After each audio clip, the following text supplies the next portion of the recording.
Okay, welcome back, guys. Good to see you in the room. For those of you not used to Traders Roundtable, we do this every Monday night at the same time. And the idea of Traders Roundtable is threefold.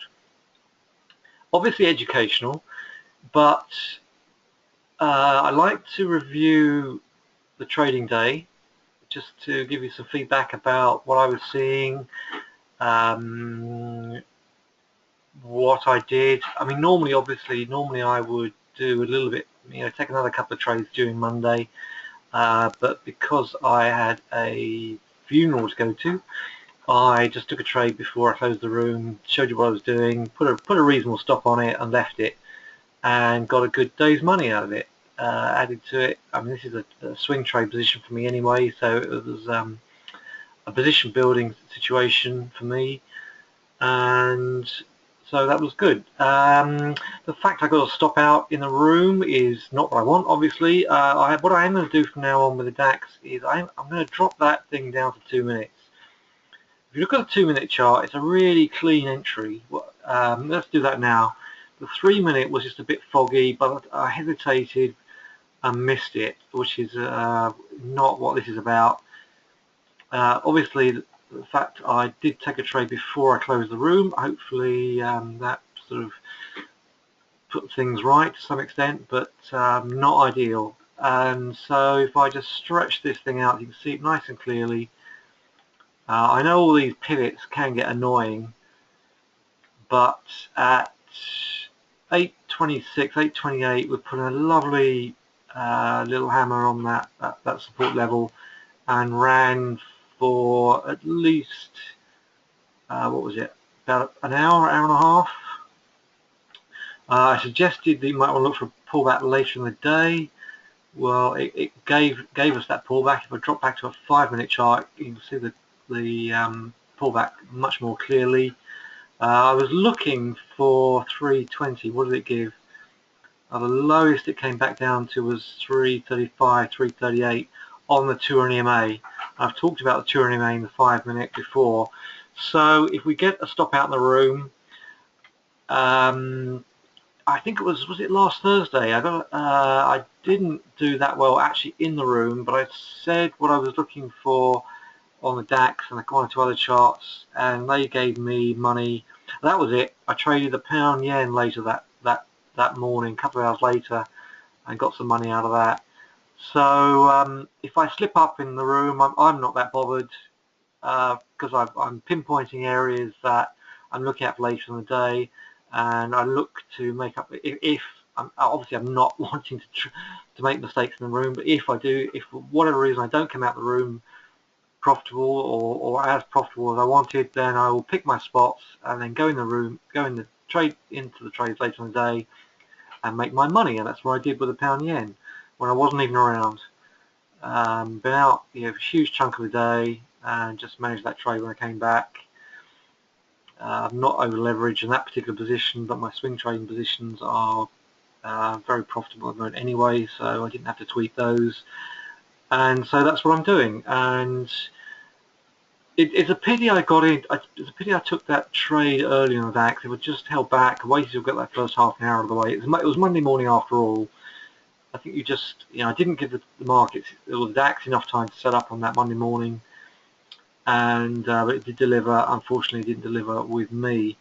I hope you did pick up on the levels that I talked about as I left the room, so that you could make more of that.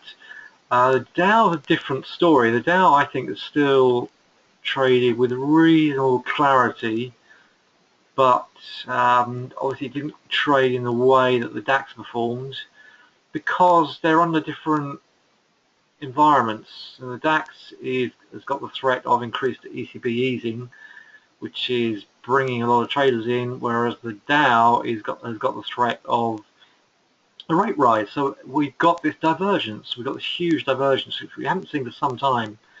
We haven't seen this kind of divergence for years between Europe and the US, where one economy is potentially going off into a rate cycle, whereas the other economy is deaccelerating rates. So incredible moves, plenty of more opportunities coming up. So we'll talk about a little bit more about what the Dow did, talk a little bit about a bit more about the pound yen, and then we'll go into the bigger picture. Okay, so Dow Open. Anybody trade the Dow Open today? Anybody at all? So this was the range.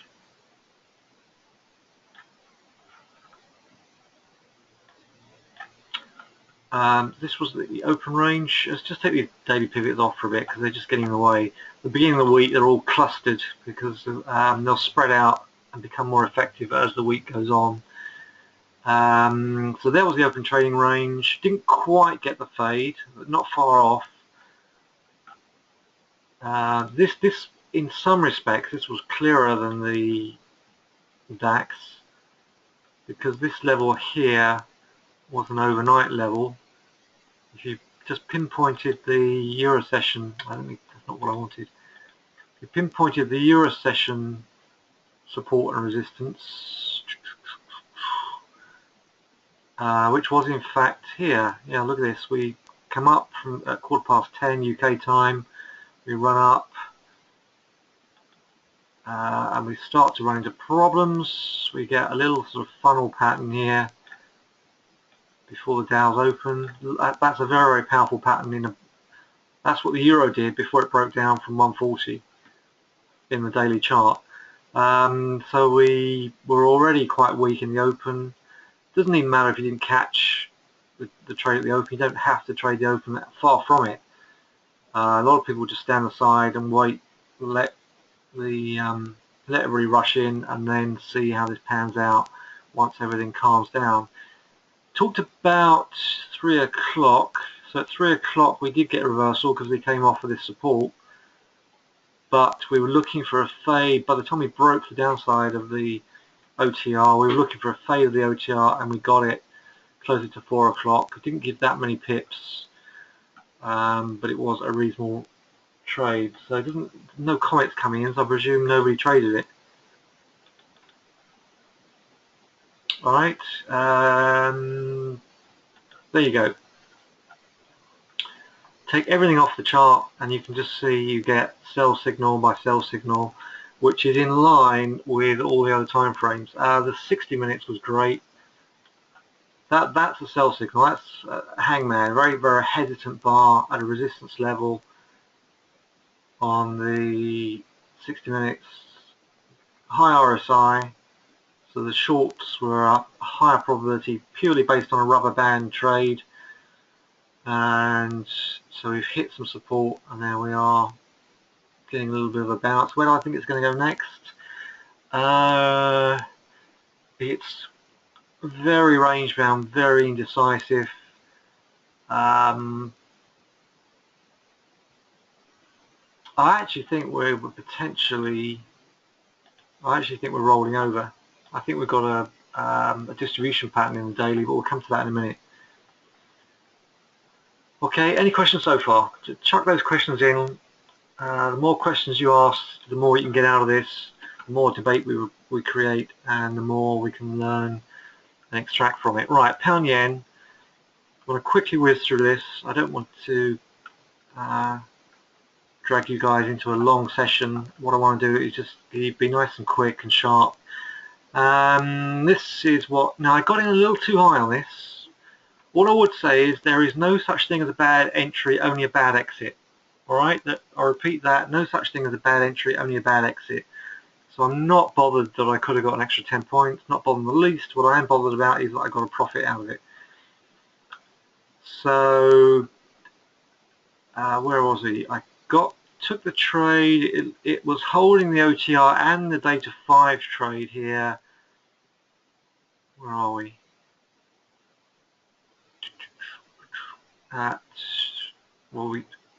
date was 9:30, wasn't it? There we are. Okay.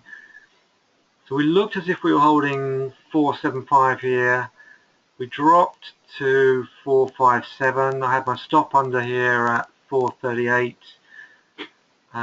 Shuffled along for ages and ages and ages, and then started to perk up after the US got going, and then did a nice push up. Anybody take the pound yen? Anybody in the room take the pound yen? Why did I like the pound yen? Because I've been liking the way we are waving to the upside, liking the channel pattern. I'm liking the Elliott wave. I drew all this morning, drew this push to the upside this morning, but this was my main focus, just basic horizontal support and resistance.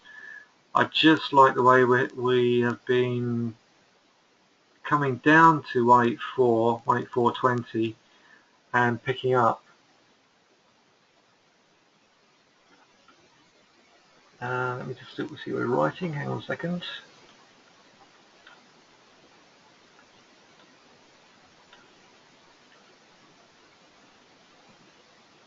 Okay.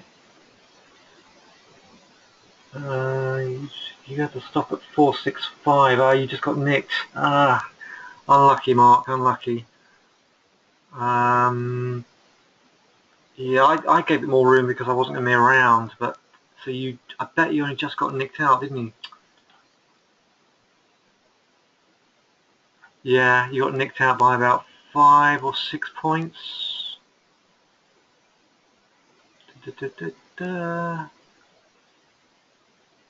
About 10, maybe 10, 9 or 10 points. Yeah, okay, yeah, that was my stop. Okay, I closed the room and I didn't put it in the room, did I? I closed the stop, yank it down because we're going to be out for so long, and all right, I'll make sure I don't do that again. Sorry about that. You could have got in again though, on the basis of what was going on here on just the OTR. If you're at your screens just as the US was getting going, this was a lovely break. This is a messed around, chopped around for a good few hours, but broke up and started holding 470 again. Came up to 185. Come right, very clean move back at 2 o'clock, 2:10. Yeah, okay. I'll if I do mess around my stop again, I will, because you're in the Skype room as well, aren't you, Mark? Okay, I apologise. Next thing, if I change anything again, I will make sure I post that. I tell you what, sometimes if you get it wrong and you get nicked, the market's gone a bit of a stop hunt, you get stopped out. Just wait until the US start coming to the desk, particularly on a Monday. You don't take your eyes off something because you got stopped off. Just see if these OTRs work out later in the day, because that did perform well once it got going. And the other thing is, I know Colin, who's not in the room at the moment, was talking about shorting the euro yen. I do not like shorting around big numbers. But that's not quite. I've not given you the full details on that. I do not like shorting something that is very low in the daily charts, where the RSI is very, very close to big support number. When all the bigger indicators are so low down. So I wasn't keen on this. All I would say in Colin's favour is not actually here yet. Is that the euro is clearly on a downtrend, and there is going to be potentially a lot of downward pressure on the euro today. But I'm just hoping they yank it up a bit before they really start to lay into it. ECB don't meet until Thursday. We don't get the announcement until Thursday. I'm hoping that we sort of drift a little bit higher into, say, Tuesday, Wednesday, to give us a chance to get shorter higher up, and then start to drag it down. But just at the moment, I mean, shorting any highs in the euro has worked out well, and as the day unfolded, we got better short signals up here at 26.30, but again, not for very many pips. I mean, the pound yen has moved, quite a decent number of pips because of the setup there, whereas this one is just, ooh, it's stuck.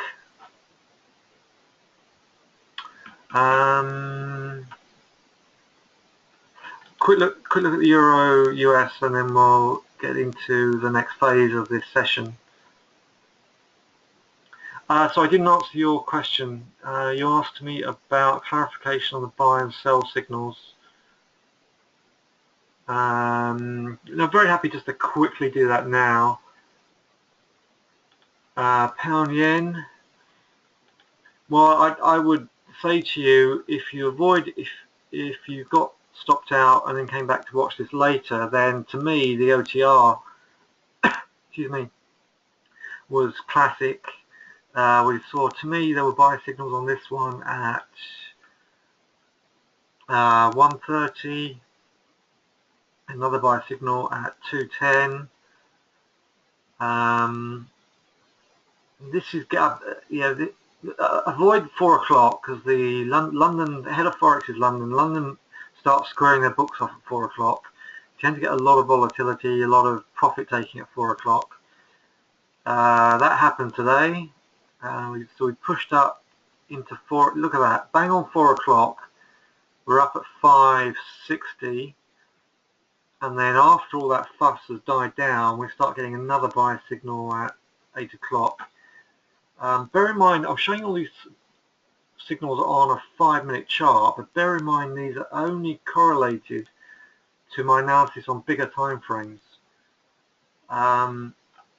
I would only take charts like this where all the bigger time frames are pinpointing pivot support on a buy signal and pivot resistance on a sell signal. So I hope that's clarified, but based on Scalper School, what we've done, spent all that time in Scalper School looking at, this OTR held up and provided you with points later in the day. And Euro US did give us some sell signals into at 8:30, just as the DAX will take off at 8:30. There's a divergent relationship with the Euro US to the DAX. Because the weaker the euro is, the more profits German exporters can make. German exports have gone up 5% this year, and on the back of a weak euro, German products are prized around various different markets in the globe. So if importers can buy them cheaper, then they'll buy more, and that's what's happened to. That's why there's this nice divergent relationship with the Euro US and the DAX. If you knew that before, I'm sorry, I'm teaching you to suck eggs. Just going over that to make sure I don't make any assumptions on your knowledge base. I'm not looking to insult your intelligence at all, just making sure that everybody's clear about why there is a divergent relationship. Okay, right. Big picture stuff. Let's swing up to the daily and the weekly. End of the month. So you can see how I've marked my charts up. This is what you'll see on my weekend video. This is this is holding all the settings I've got. So Euro US on the weekly chart, I haven't traded this much because it tends to consolidate for long periods of time and then gets the drop. What tends to happen is it moves forward until there is some data coming out, and then the data tends to release the next move. So we are pretty flat. Let me just make sure you can see that clearly. So we had some very shallow moves. I mean, look at that. Titchy moves, 108 roughly. We didn't even touch 108. And we are only 200 and odd points lower over a 4-week period.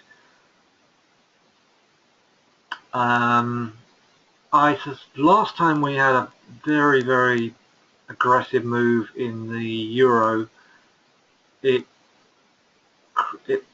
glided up slowly, and then we had a massive algorithmic move within moments. So that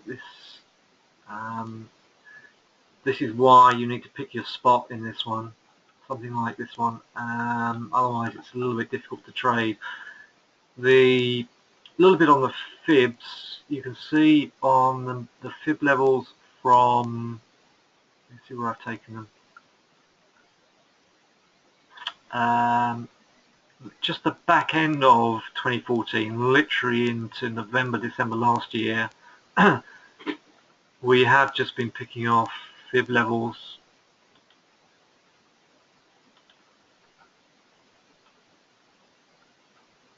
And so when we came up here in August and into September, we shot up,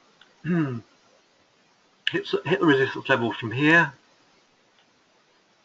and just started selling off. Pushed up, couldn't make 50%, sold off, pushed up. We did almost make 50% on a big 115. I like big numbers in trading, so does the market. And then we just spent ages drifting lower. That's probably an ECB move. That's probably a big algorithmic ECB move. Mark off resistance. We consolidated, very slow consolidation to get the next leg down, consolidation, next leg down. So effectively, once we sold off from the fib levels, we've had 1, 2, 3 big legs down since October, since mid-October. But admittedly, they you just have to watch out for these highs. When something trends like that, but trends slowly, you just have to try and pick your spot as best you can and stay in it. Other patterns, I like chart patterns a lot, and chart patterns here are this channel.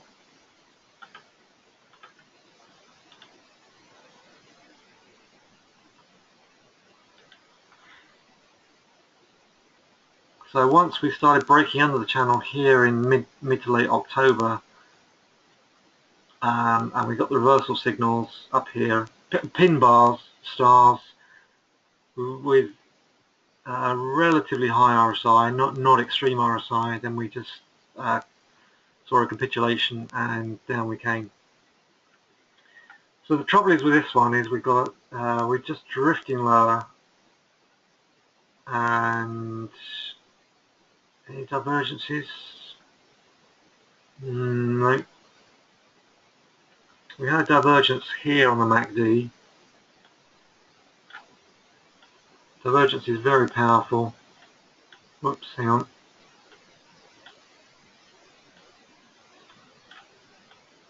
Come on. Why won't you let me push that up? Okay, what I'm trying to show you is this divergence here. This is the only I don't generally like indicators, but this area here was showing it was struggling. But when you get a lower high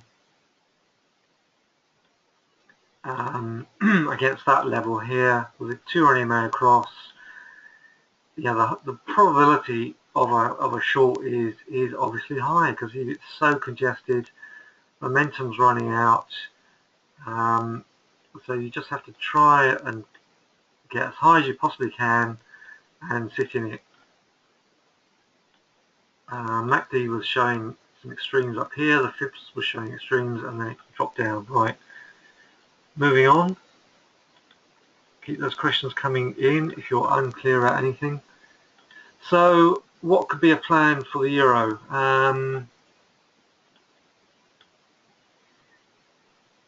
This is a really tough chart to trade from the point of view that it is just drifting lower, not accelerating lower.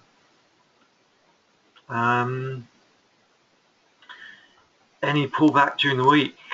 See if it, let me just make sure, see if it is a viable short.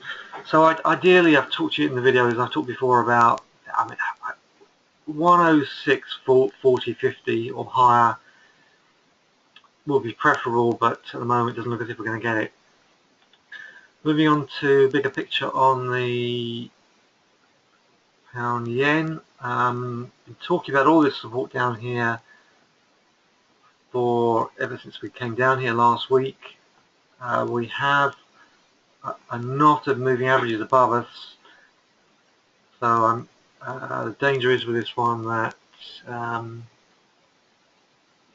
we can't break through that and we actually start to roll over, on the basis that we've had this sell signal, this pin bar up here on the 19th, and the highs have been selling, I have to admit. If we close here, the fact that we've engulfed Friday's bar is favourable.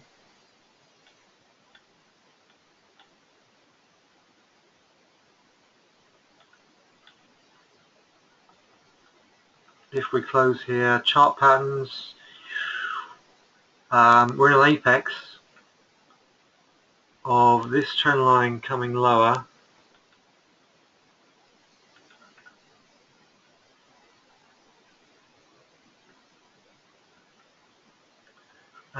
from here, these lows, this high, this sell signal. So this is a key trend line resistance. We've got this massive trend line coming up.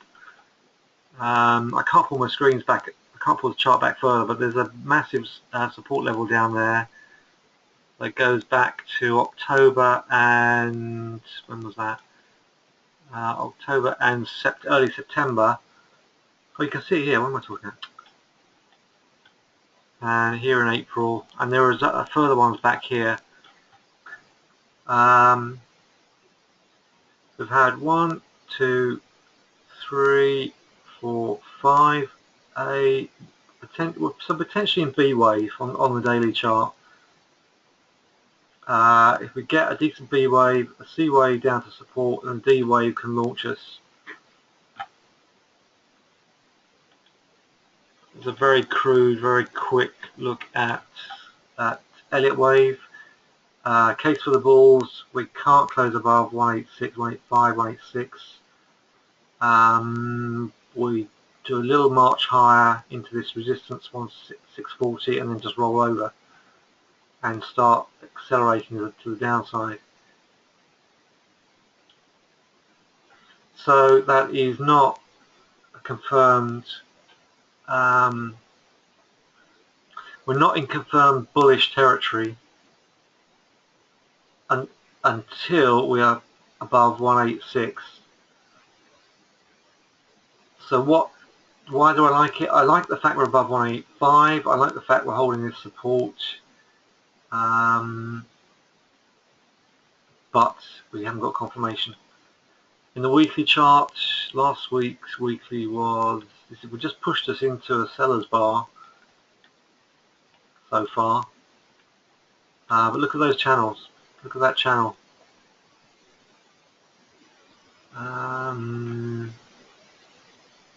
You have to go, okay.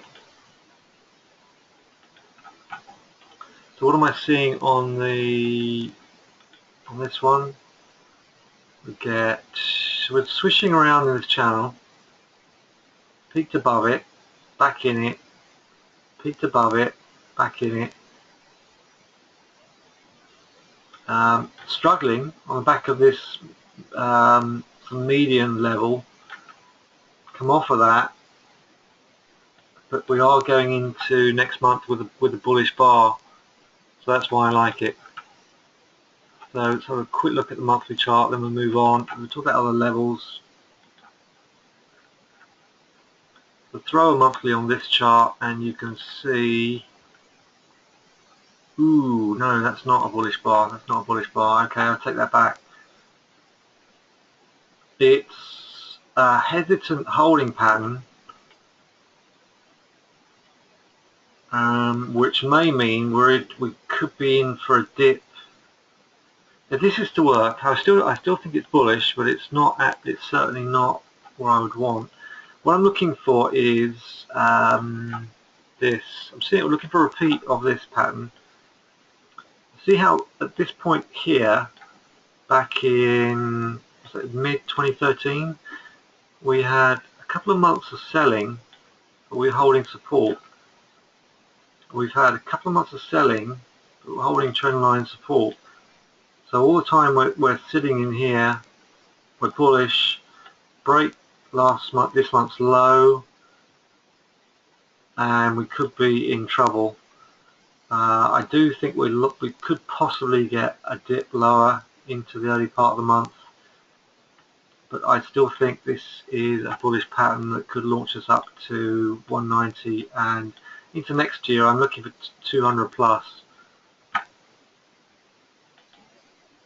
into next year. So I'll do my very best to guide you into that one. But I'm just conscious that we need better confirmation from that daily chart. Alright, quick look at the pound US.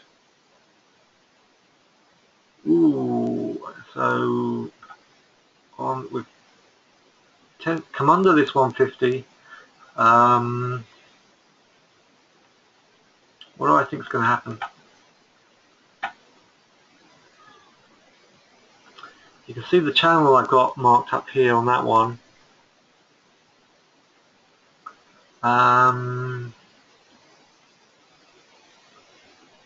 Wow, huge support. What do you guys think is going to happen? Any views on where you think this is the price action that we might see in this one? Any views, anybody? Before I sort of give you a quick go, rattle through what I'm seeing.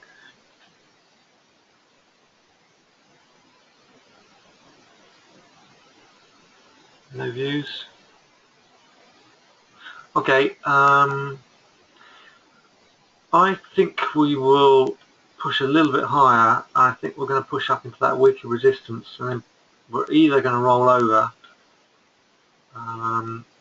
Actually, yeah, we haven't got the rate decision for a while, have we? So this could start to eke its way up.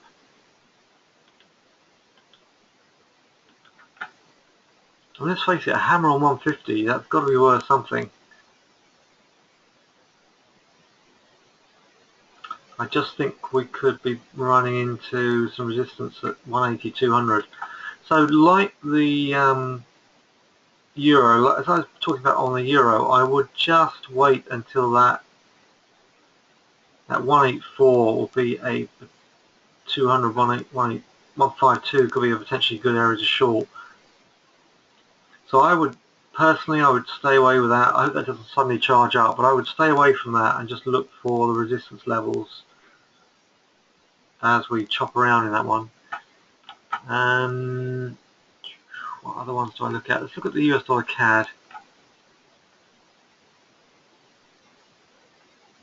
Buffeting up against 134. Wow. The weekly is tough.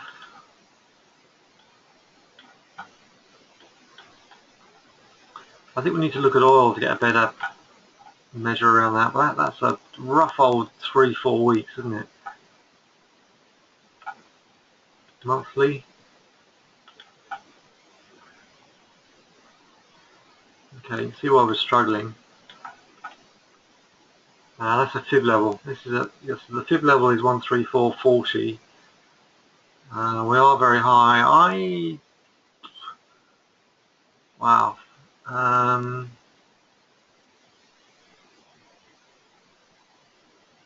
think we need, like I said, I think we need to do a close look at oil from that one. That's a major line in the sand. Daily can't do much with it.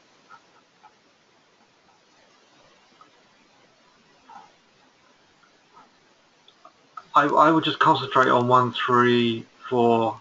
I mean, close above that level, and I think we're off to the races, off to 138, 139. yeah, I would just look around how we behave around that area there. Start closing lower. This could roll over. Start closing above 134. Then I think we could be up. Potentially go and test 140.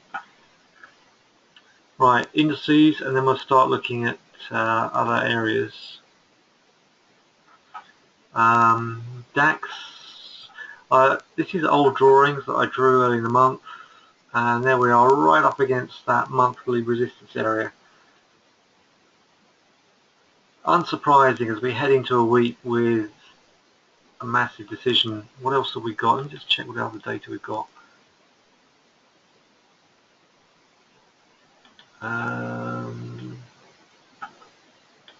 We have got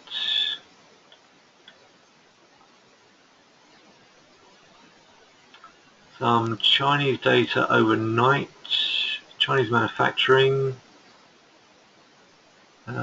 pound bank stress test tomorrow. That's going to be interesting before we really get to our screens. Carney's speaking at 9. Wow, a lot to get through. Manufacturing Purchase Managers Index, CAD GDP, not ISM tomorrow afternoon. Pound Construction's on Thursday. CAD rates, non-farm payroll, beige book. Oh wow, beige book on Wednesday, and then ECB, the main ECB on Thursday. This is a really hectic day. It's a really hectic week. Wow, this must be one of the most congested weeks I've seen in a long time. We've got a tier 1 piece of data practically every day this week. Wow. That does make life tough. It's much easier if you've just got non-farm payroll and nothing much in between.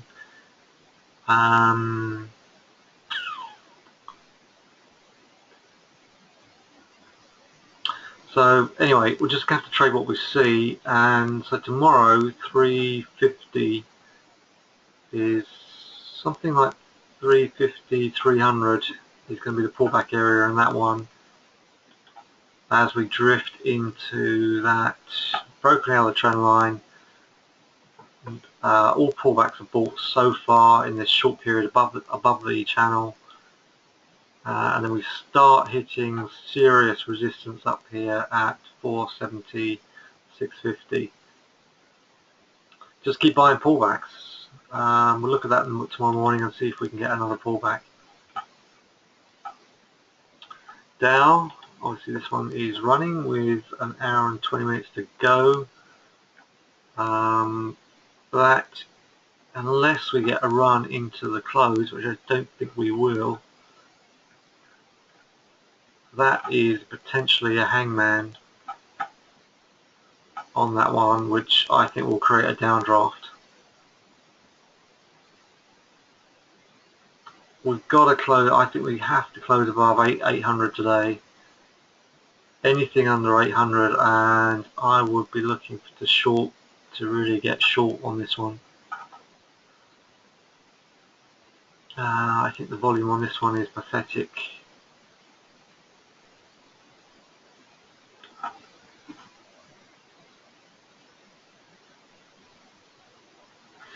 I don't. That's not relevant.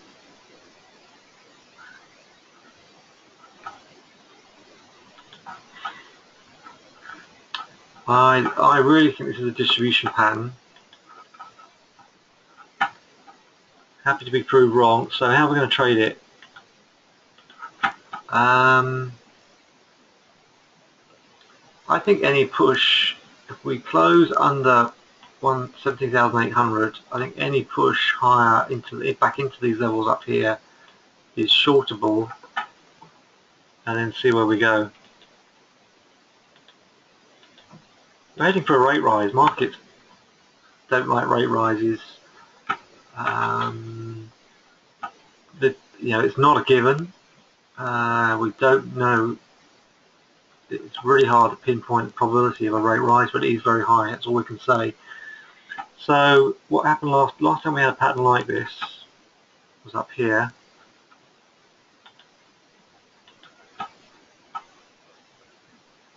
We've got a very weak move to the upside, severe down move. We've got very pathetic volume up here, drop lower, pathetic volume up here, drop lower, pathetic volume up here, really started to get an aggressive move. So my attitude towards this is to, as we get into the rest of the week, is to start looking for resistance levels up here around this level. I think if you look at the 60-minute chart, let's drag that across now.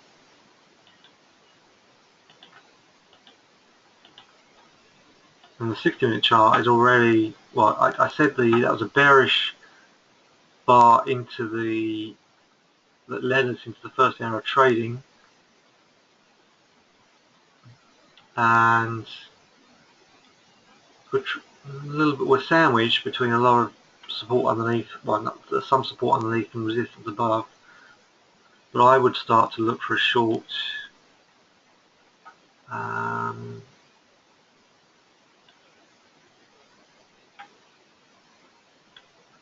somewhere under here.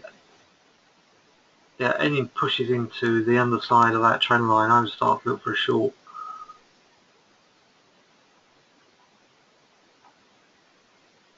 I don't like the look of that one. I'll take that one off. I think we've broken a trend line here, and any pushes higher into that trend line are to be shorted.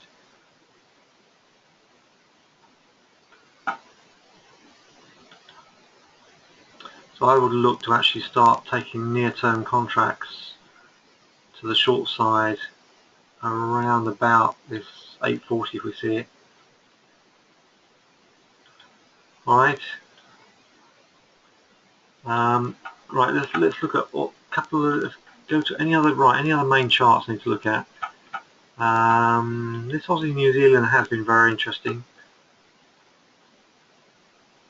We've hit a fib level here at 1110.70. That's a decent monthly bar.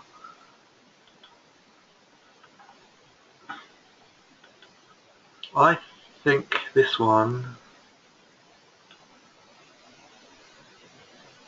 got a lot of resistance up there. If we start breaking up here, I think we could come back up to these highs.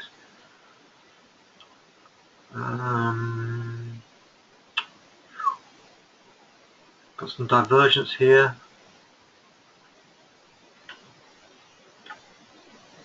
We're closing above this level here. So we came down to that support. Came down to that support, closed above it. So now any pullback to 750, 900. If I start seeing 900 and that holding, I will get into that. I like the Elliott wave pattern. I'm going to move off of Forex now in a minute. 1, 2, 3. I think we're struggling with 4 here. Push back here, I think that can start to come up to 120. So I'm going to be looking to buy around here if we can let that one drift. Anybody got any charts they want to look at on Forex before we start moving off this subject, because time's really getting on.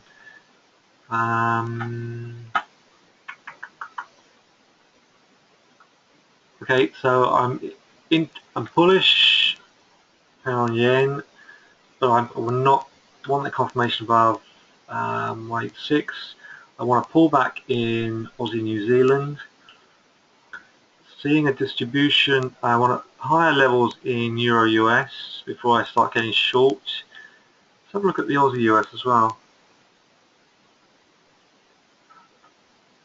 Good start to the week. I'm going to leave it.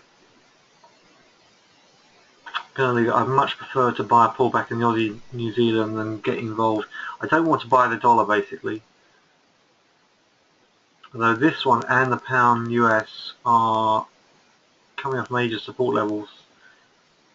So we're not seeing, yeah, closing above 150, testing 150 and closing above is decent. But I think we just need to look for shorts in that one. Right, okay, oil and gold, and then I'll move on to stocks and then quickly wrap up. Oil, I think we may be I think this is dependent on the dollar. I think we may be getting close to a bottom here. 37.50. If we see 37.50 next month, I'd be looking to buy that. Bearish monthly, but divergence in the RSI, major support levels. I'm just going to give that more time. Certainly don't want to dive into this one longer term. That does not look as if that could hold, so I've certainly seen no buy signals yet. Gold.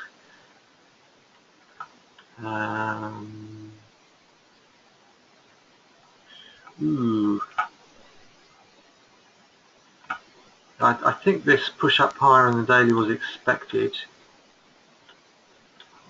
We just got a little oversold down there. Oh no, didn't need to do that. I hate it when that happens. What am I on gold?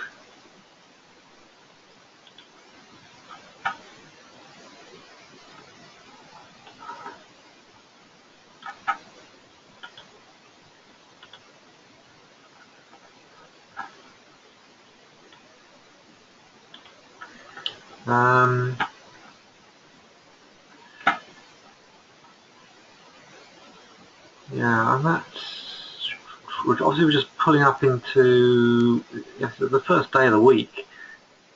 Let's go back to the daily.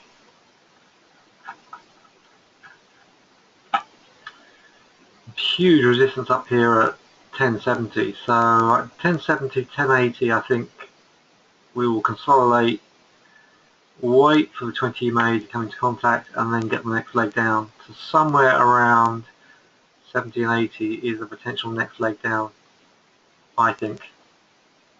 Right, stocks.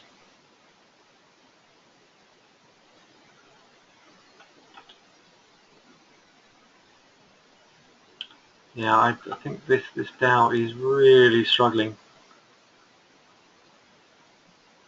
and that's definitely one. So, okay, anybody got any stocks they're interested in?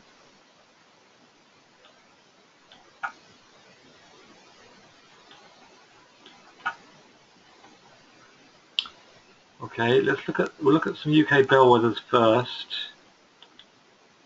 Look at BT. It's not linked.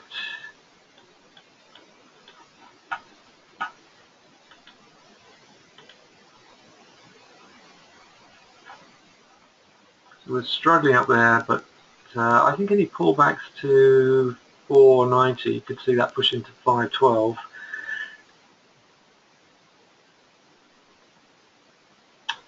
That looks good. Barclays. Let's just look at the main bellwethers. Barclays.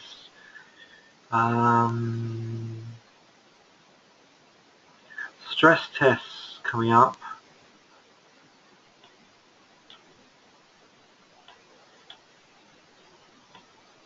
So I would wait until we get the stress tomorrow. It's tomorrow, isn't it? The stress tests are tomorrow. Have a look at. I'm looking to buy this Barclays. I would be happy to see any. I'm going to look for any dips in this one. This may just roll over because of the fact we keep closing lower in the monthly. But it's a decent pivot level there, so I'm looking to buy Barclays.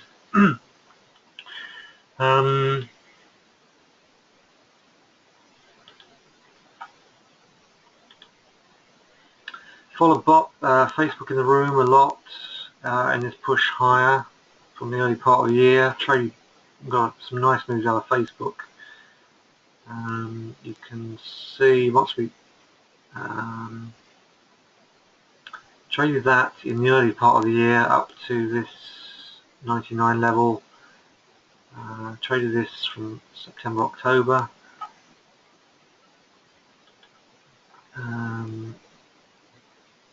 That looks as if this is a sure sign. This is a good liquid popular stock.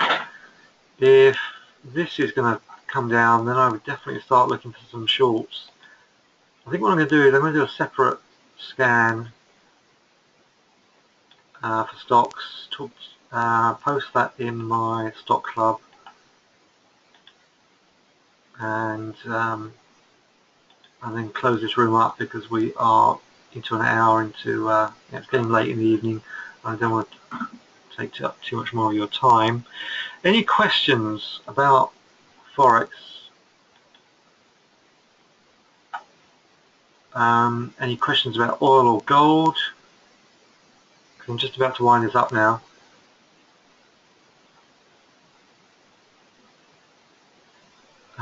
I think the most important, if you're looking at the basic markets out here, like indices and Forex, I think there's going to be money to be made on the short side of the Dow. I'm hanging on to the bull side of the pound yen, as I've said, looking for any pushes higher in the euro as the week unfolds. If I can't get a position for Thursday, then I'll just look for data setups. And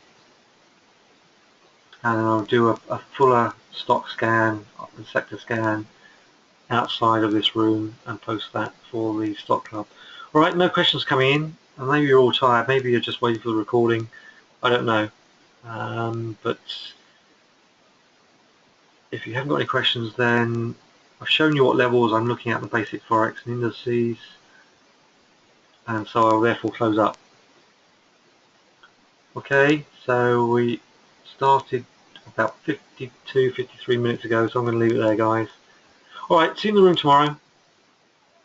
No questions coming in. Watch out for those OTRs.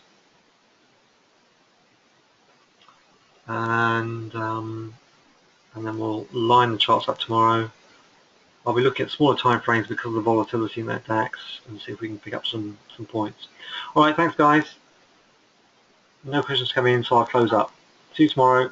Thanks for joining me, and see you then.